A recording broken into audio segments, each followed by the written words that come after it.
Alright, next we are going to look at the main paragraphs. Again, this is from one of your classmates, and maybe from you. It is from you. Please don't mind that. No one will know this is from your work. Okay, so have a look at that. You may need to pause it here for 1 or 2, 10 to 15 seconds. Just think if this is like a convincing main paragraph that you would wish to have.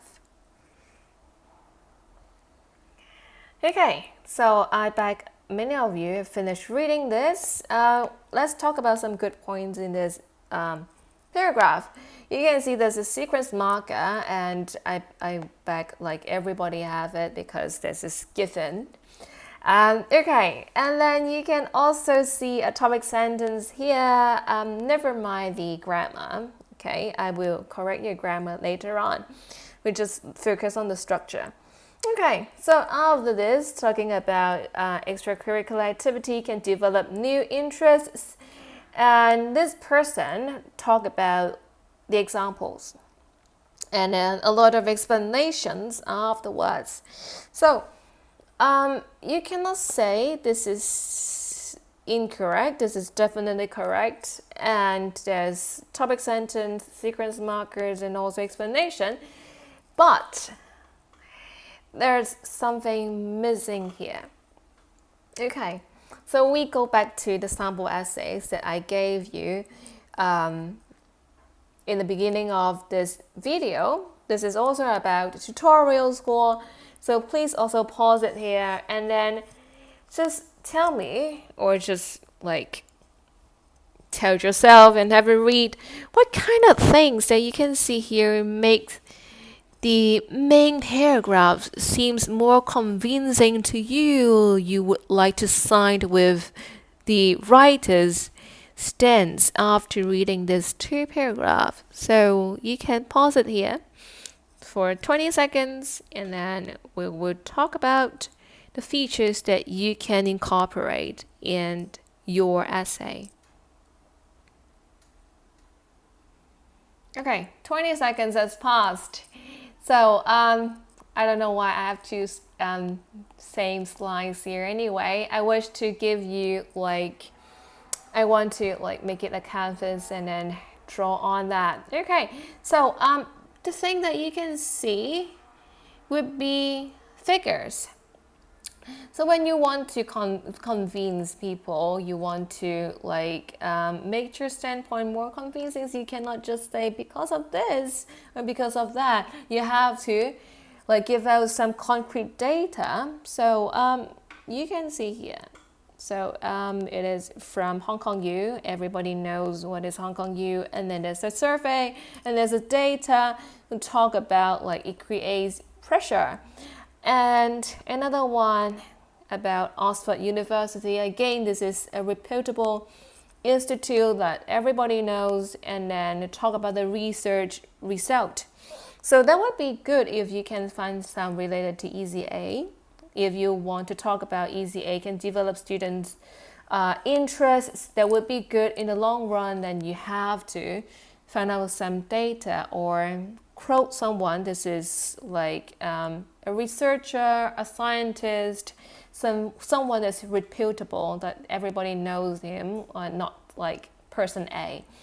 Okay, so apart from this, let's write it down. That is the first one that we wish to have is to have statistics, some evidence. And then, okay, there's something else which many of you have done it in your essay. I would want to also highlight it to show you there's an explanation. So you have topic sentence here. So this is TS. It's very thick. Sorry. So you have the TS, you have data, you have statistics, and then you would also want to explain how it works. So many of you have done that. I wouldn't spend a lot of time here. You have explanation. Let me change it to another color to highlight to you.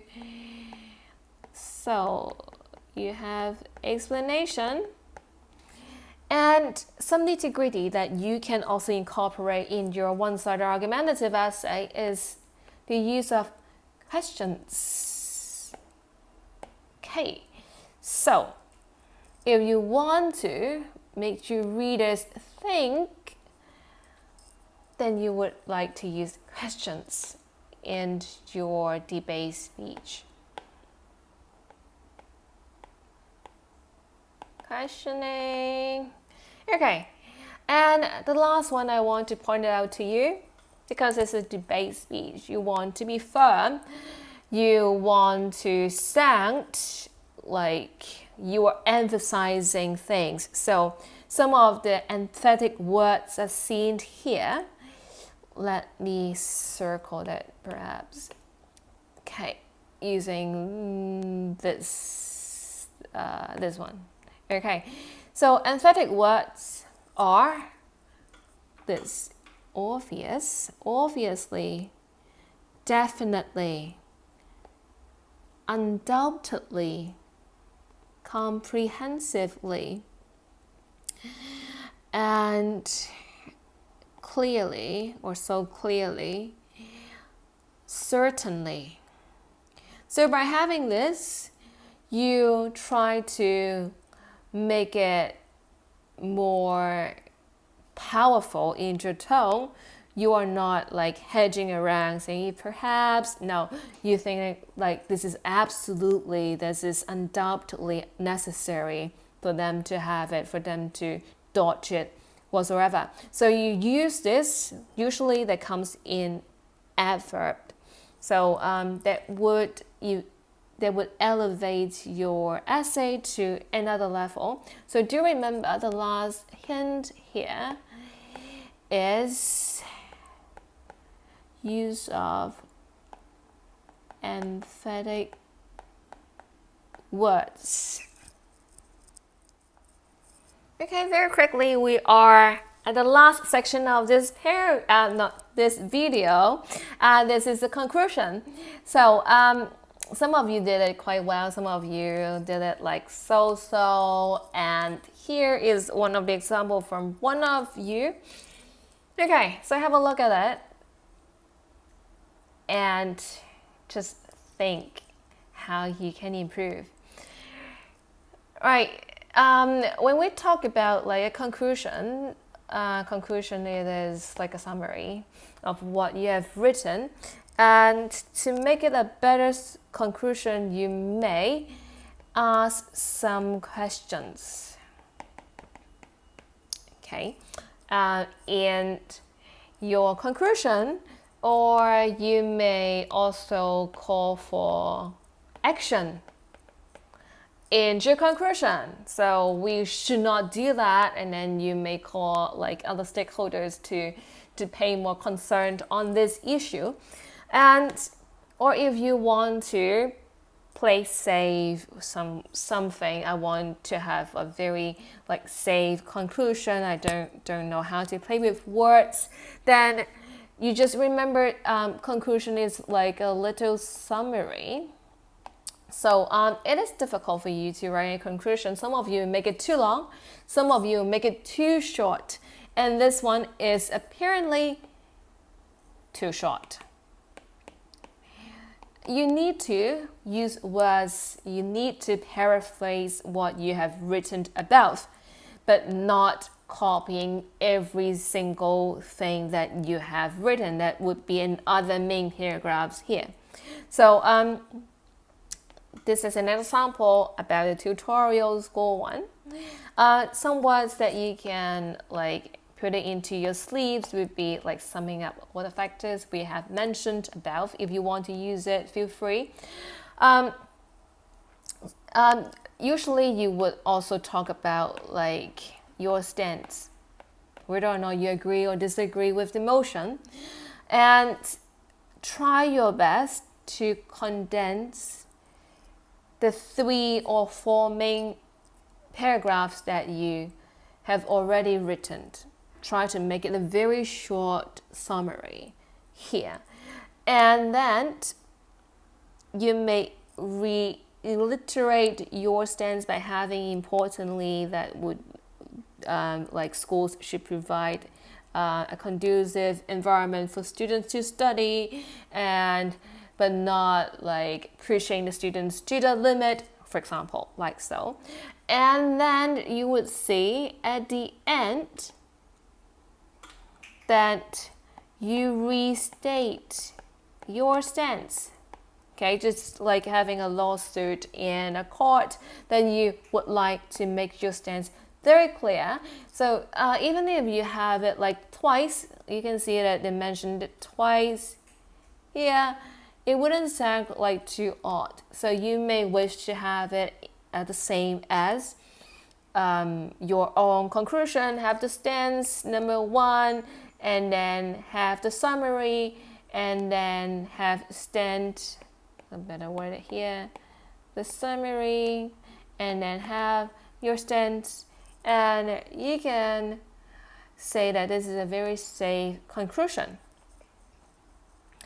Right, so I will end here, and or see like perhaps tomorrow I will also upload another video teaching you how to use different grammar items, like how to use passive voice or cohesive types to make your essay a better one. So stay tuned, and if you have any questions, feel free to send me e-class, how to say, not e-class, this is, feel free to send me a message via Google Classrooms. So yeah, you can see that there is peer evaluation form. I have already uploaded an Excel file. I match you up. So could you please send your first draft to the students that I assigned you to? And please also fill in the peer evaluation form. After you finish that, so say for example, I team up myself with Aniso. So Aniso would send me his draft, and I would send my draft to Aniso. So I will use the peer evaluation form to evaluate Andy's work, and after that I will send this evaluation form back to Andy. Okay, and Andy will send the evaluation form which he grades me back to me. And for your final draft, you have to have your final ones. Hopefully you have polished everything that I mentioned in this video. And you can also see I attached a self-evaluation form. So please evaluate yourself this time by yourself. Okay? So evaluate your final work. Use the Word document to input how you feel towards your final work, and upload your final draft, your self-evaluation forms, and the peer evaluation forms you've got from your classmate, and upload it to Google Classroom before due time. And that will be the final work. If you do not know how to do, also send me a message. And good luck and goodbye.